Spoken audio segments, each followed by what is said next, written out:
வணக்கம் நேயர்களே, இது சுடர். நான் உங்கள் டாக்டர் ஷர்மிளா. டெல்லியில இருக்கக்கூடிய ஏர் பொல்யூஷன் நாளுக்கு நாள் அதிகரிச்சு, இன்னைக்கு ஒரு பப்ளிக் ஹெல்த் எமர்ஜென்சியா மாறிட்டு இருக்கு.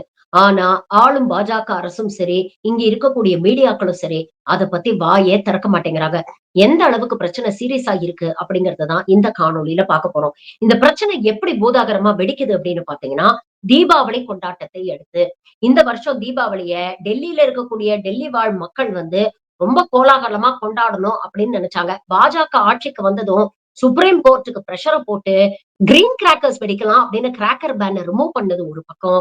இன்னொரு பக்கம் பிரபல சோசியல் மீடியா இன்ஃபுளுசரான துருவ் ராட்டி தயவு செஞ்சு பட்டாசு வெடிக்காதீங்க. ஏன்னா ஏற்கனவே காற்றுல ஏகப்பட்ட மாசு இருக்கு. இது இன்னும் ஏர் பொல்யூஷன டேஞ்சரஸ் லெவல்ஸ்க்கு கொண்டு போயிடும் அப்படின்னு சொன்னோனே, நீ என்ன சொல்றது? நாங்க என்ன கேட்கறது? இது எங்களுடைய மதத்து சம்பந்தப்பட்ட ஒரு ஃபெஸ்டிவல். இதற்கு நாங்க பட்டாசு வெடிச்சு கொண்டாடுவோம். நீ பட்டாசு வெடிக்க கூடாதுன்னு தானே சொன்ன. நான் 10 மடங்கா பட்டாசு வெடிப்பேன் அப்படின்ற வீம்புக்காக இந்த சங்கி கூட்டம் பட்டாசு வெடிச்சது. வெடிச்சதோடைய விளைவு என்ன அப்படின்னு பாத்தீங்கன்னா, தீபாவளி முடிஞ்ச அடுத்த நாள் காற்றுடைய மாசு கிட்டத்தட்ட 15 மடங்கு அதிகமாகி விட்டது. ஏற்கனவே ஏர் பொல்யூஷன் டெல்லியில ஜாஸ்தி. அதுவே 15 மடங்கு அதிகமாயிருக்குன்னா, அங்க இருக்கக்கூடிய மக்களுடைய நிலைமைய யோசிச்சு பாருங்க. தீபாவளிக்கு 2 நாளைக்கு அப்புறம் பல இடங்கள்ல ஏர் குவாலிட்டி இண்டெக்ஸ் வந்து அபவ் 350 இருந்தது. 300க்கு மேல இருந்தாலே அத ஹசார்டஸ் அப்படின்னு சொல்லுவோம். அதாவது உயிரை போக்கக்கூடிய அளவுக்கு டேஞ்சரஸ் லெவல்ஸ்ன்னு. ஆனா டெல்லியில இருக்கக்கூடிய பல இடங்கள்ல ஏர் quality index was above 350.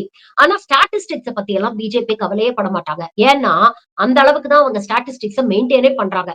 Central pollution control board பாத்தீங்கன்னா, பல இடங்கள்ல ஏர் குவாலிட்டி இண்டெக்ஸ ரெஜிஸ்டர் பண்றதுக்காக, அத ரெக்கார்ட் பண்றதுக்காக சென்சார்ஸ், மானிட்டர்ஸ் வச்சிருக்காங்க. சென்ட்ரல் பொல்யூஷன் போர்டுடைய தரவுகள் படி ஏர் குவாலிட்டி இண்டெக்ஸ் 272 தான் இருந்தது. ஹசார்டஸ் லெவல் ஆன 300 கிராஸ் பண்ணல அப்படின்னு சொன்னாங்க. ஆனா அதே இடத்துல இருக்கக்கூடிய குளோபல் மானிட்டர்ஸ் கிட்டத்தட்ட 2500 அப்படின்னு ரீடிங் காட்டுச்சு. அதாவது 10 மடங்கு அதிகம். அப்போ எந்த அளவுக்கு இவங்க வந்து மக்களை ஏமாத்துறாங்க அப்படிங்கறத பாருங்க. இது சம்பந்தமா சுப்ரீம் கோர்ட்ல வழக்கும் பதிவு பண்ணாங்க. அதாவது டெல்லியில மொத்தம் இந்த மாதிரி ஏர் குவாலிட்டி சென்சார்ஸ் வந்து 37 சென்சார்ஸ் இருக்காம். ஆனா அதுல மொத்தம் 9 மட்டும் தான் வேலை செய்யுது அப்படின்னு பொதுநல வழக்கு ஒண்ணு சுப்ரீம் கோர்ட்ல ஃபைல் பண்ணியிருக்காங்க. Justice B.R.. கவாய் ஒரே ஒரு கேள்விதான் கேட்டார். இந்த மாதிரி சென்சார்ஸ் வொர்க் பண்ணலன்னா, ஏர் குவாலிட்டி இண்டெக்ஸ் எந்த அளவுல இருக்கு அப்படிங்கறத நீங்க எப்படி தெரிஞ்சுப்பீங்க? அப்போ டேட்டா தானே இது போன்ற விஷயங்களுக்கு பேக் போன். அந்த டேட்டாவ வச்சு தானே நீங்க பாலிசிஸ வடிவமைக்க முடியும். அப்ப டேட்டாங்க பேக் போனே நீங்க ஒழுங்கா மெயின்டெயின் பண்ணலைன்னா, எப்படி பாலிசிஸ் வடிவமைப்பீங்க அப்படின்னு அரசையும் சென்ட்ரல் பொல்யூஷன் கண்ட்ரோல் போர்டையும் லெஃப்ட் அண்ட் ரைட் வாங்கியிருக்கிறாரு. ஆனா நிலைமையுடைய சீரியஸ்னஸ் உணராத பிஜேபி வழக்கம் போல பாலிடிக்ஸ்ல இறங்கிட்டாங்க. ஏற்கனவே இருந்த ஆம் ஆத்மி பார்ட்டி இந்த பொல்யூஷனை கண்ட்ரோல் பண்ற எதுவுமே பண்ணல. நாங்க வந்தா அப்படியே டெல்லிய கிளீன் ஏரா மாத்திருவோம் அப்படின்னு ப்ராமிசஸ் கொடுத்துதான் பிஜேபி ஆட்சிக்கு வந்தாங்க. ஆனா ஆட்சிக்கு வந்ததுக்கு அப்புறம் இன்னைக்கு ஏன் இதை நீங்க கண்ட்ரோல் பண்ண தவறிட்டீங்க அப்படின்னு கேட்டா, அதற்கும் வழக்கம் போல் ஆம் ஆத்மி கட்சி மேல பழிய போடுறாங்க. இவங்க கட்சி தான் பஞ்சாப்ல ஆட்சியில இருக்கு. அங்க இருக்கக்கூடிய விவசாயிகள்கிட்ட சொல்லி வேணும்ட்டே இவங்க ஸ்டபிள் பர்ன் பண்றாங்க. அதனால வேணும்ட்டே டெல்லியுடைய காற்றை இவர்களே திட்டமிட்டு மாசுபடுத்தி கவர்மெண்ட்டுக்கு அவப்பெயர் ஏற்படுத்தணும் அப்படின்னு முயற்சி பண்றாங்க அப்படின்னு ஒரு பக்கம் சொல்றாங்க. இன்னொரு பக்கம் சென்ட்ரல் பொல்யூஷன் கண்ட்ரோல் போர்டோடைய பொய்யான டேட்டாவை வச்சுக்கிட்டு எந்த பிரச்சனையும் இல்ல, வழக்கம் போல டெல்லி கிளீனா தான் இருக்கு அப்படிங்கிற ஒரு அப்பட்டமான ஜமக்காலத்துல வடிகட்டின பொய்யே சொல்லிட்டு தெரியுறாங்க. சரி, தீபாவளி மட்டும்தான் இதுக்கு காரணமா அப்படின்னு கேட்டீங்கன்னா, தீபாவளியும் ஒரு காரணம். ஆனா மாசத்துல 10 மாசமும் டெல்லியில ஏர் குவாலிட்டி ரொம்ப மோசமா தான் இருக்கு. அதற்கு பல காரணங்கள் இருக்கு. ஒண்ணு, பஞ்சாப் போன்ற மாநிலங்கள்ல இருக்கக்கூடிய இந்த ஃபார்மர்ஸ் உடைய ஸ்டபிள் இருக்கிறதுனால வரக்கூடிய மாசு. பட் அத தாண்டி பாத்தீங்கன்னா, கன்ஸ்ட்ரக்ஷன் இண்டஸ்ட்ரி, இண்டஸ்ட்ரியல் வேஸ்ட், வெஹிக்கிள்ஸ்னால ஏற்படக்கூடிய புகை, இது எல்லாமே வந்து டெல்லியோடைய ஏர் குவாலிட்டிய கொஞ்சம் கொஞ்சமா நாளுக்கு நாள் மோசமாக்கிக்கிட்டு இருக்கு. இந்த நிலைமை கடந்த 5 வருஷத்துல பாத்தீங்கன்னா, இன்னும் மோசமாயிருக்கு அப்படின்னு தான் சொல்லணும். கடந்த 5 ஆண்டுகள்ல பாத்தீங்கன்னா, மொத்தமே 11 நாட்கள் மட்டும் தான் டெல்லில கிளீன் ஏர், அதாவது ஹெல்த்தி ஏர் குவாலிட்டி இண்டெக்ஸ் ரெக்கார்டிங்ஸ் வெறும் 11 நாள் 5 வருஷத்துல ரெக்கார்ட் ஆயிருக்கு. கிட்டத்தட்ட கடந்த வருஷம் மட்டும் பாத்தீங்கன்னா 365 நாள்ல 100 நாட்களுக்கு மேல ஏர் quality index hazardous levels reach பண்ணிருக்கு அப்படின்னு சொல்றாங்க. ஸ்விஸ் ஏர் அப்படிங்கிற ஏர் குவாலிட்டி இண்டெக்ஸ மானிட்டர் பண்ணக்கூடிய ஒரு குளோபல் ஃபர்ம் அவங்க என்ன சொல்றாங்கன்னா, உலகத்திலேயே மோஸ்ட் பொல்யூட்டட் 20 சிட்டிஸ்ல 13 சிட்டிஸ் இந்தியாவுல இருக்கு. அந்த அளவுக்கு டெல்லியில மட்டும் இல்ல, அதை ஒட்டி இருக்கக்கூடிய பகுதியில இருக்கக்கூடிய நகரங்கள்லயும் ஏர் குவாலிட்டி ரொம்ப மோசமா இருக்கு அப்படிங்கிற ஒரு விஷயத்த பதிவு பண்ணியிருக்கிறாங்க. இதனால என்ன பாதிப்புகள் ஏற்படும் அப்படின்னு பார்த்தீங்கன்னா, அக்கார்டிங் டூ மெனி ஆர்கனைசேஷன் டெல்லியில இருக்கக்கூடிய மக்களுடைய லைஃப் எக்ஸ்பெக்டன்சி கிட்டத்தட்ட 10லிருந்து 12 வருடங்கள் குறைகிறது. அதாவது சாதாரணமா ஒருத்தர் வந்து 72 வயசு வரைக்கும் உயிரோட இருப்பார்னா, அவர் 60 வயசுலயே இறந்து போறதுக்கான வாய்ப்புகள் அதிகமா இருக்கு.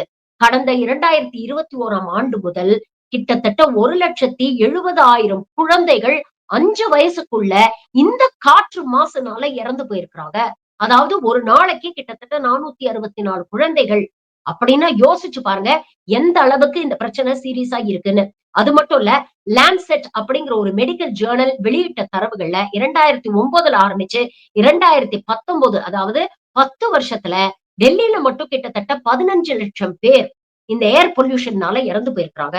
அந்த அளவுக்கு உடல் ரீதியான பாதிப்புகளை இது ஏற்படுத்துது.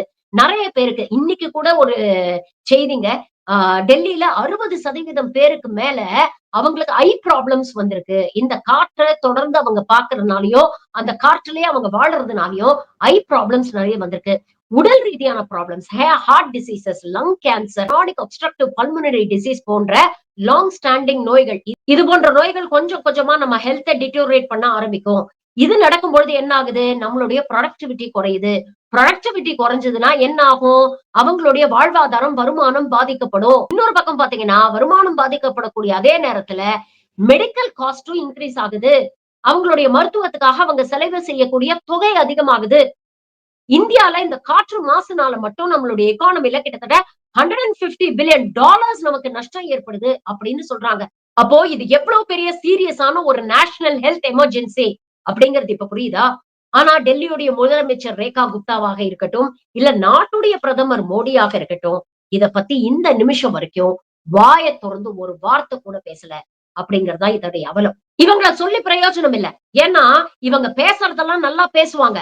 ஆனா, அதை நடைமுறைப்படுத்துறதுல என்னைக்குமே பாஜக வந்து பெரிய முனைப்பு காட்டுனது இல்ல. இப்படிதான் 2019ஆம் ஆண்டு பாத்தீங்கன்னா, நேஷனல் கிளீன் ஏர் புரோகிராம் அப்படின்னு ஒண்ணு அனௌன்ஸ் பண்ணாங்க.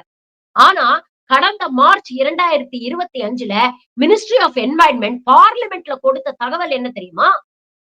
இந்த மாதிரி ஏர் பொல்யூஷன கண்ட்ரோல் பண்றதுக்காக ஒதுக்கப்பட்ட தொகையில 1% தான் அவங்க செலவழிச்சிருக்காங்க கடந்த வருஷம். ஒட்டுமொத்த தொகையில 1% தான் இவங்க செலவழிச்சிருக்காங்கன்னா, எந்த அளவுக்கு இவங்க சீரியஸா வொர்க் பண்றாங்க அப்படிங்கிறத கொஞ்சம் யோசிச்சு பாருங்க. ஏர் பொல்யூஷன கண்ட்ரோல் பண்றாங்களோ இல்லையோ, மக்களுடைய மனசையும், மூளையும் நல்லா பொல்யூட் பண்ணிட்டு இருக்கிறாங்க.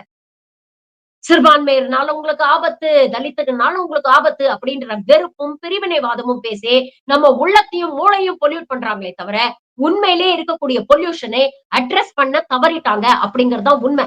இந்த பாஜக அரசாங்கம் பாலிடிக்ஸ்ல கான்சென்ட்ரேட் பண்றத விட கொஞ்சம் பாலிசிஸ்லயும் கான்சென்ட்ரேட் பண்றோம் அப்படிங்கிறது தான் இந்த காணொளியோட நோக்கம். இது நேஷனல் பப்ளிக் ஹெல்த் எமர்ஜென்சி அப்படிங்கிற ஒரு விஷயத்துல வார் ஃபுட்டிங்ல இத டீல் பண்றதுக்கான மெஷர்ஸ் அவங்க எடுக்கணும். முதல்ல நேஷனல் லெவல்ல ஏர் குவாலிட்டி, ஏர் பொல்யூஷன கண்ட்ரோல் பண்றதுக்கான ஒரு காம்ப்ரிஹென்சிவ் பாலிசிய டிசைன் பண்ணுங்க.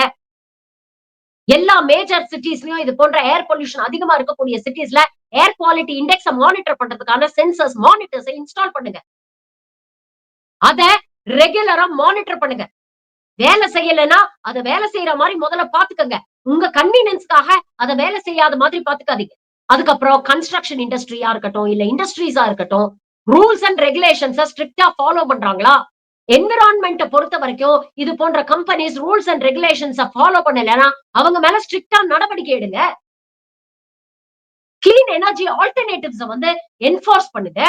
அதே மாதிரி வெஹிக்கிள்ஸ்னால அதிகமாகுது. நெறைய பப்ளிக் டிரான்ஸ்போர்ட்ட என்கரேஜ் பண்ணுங்க.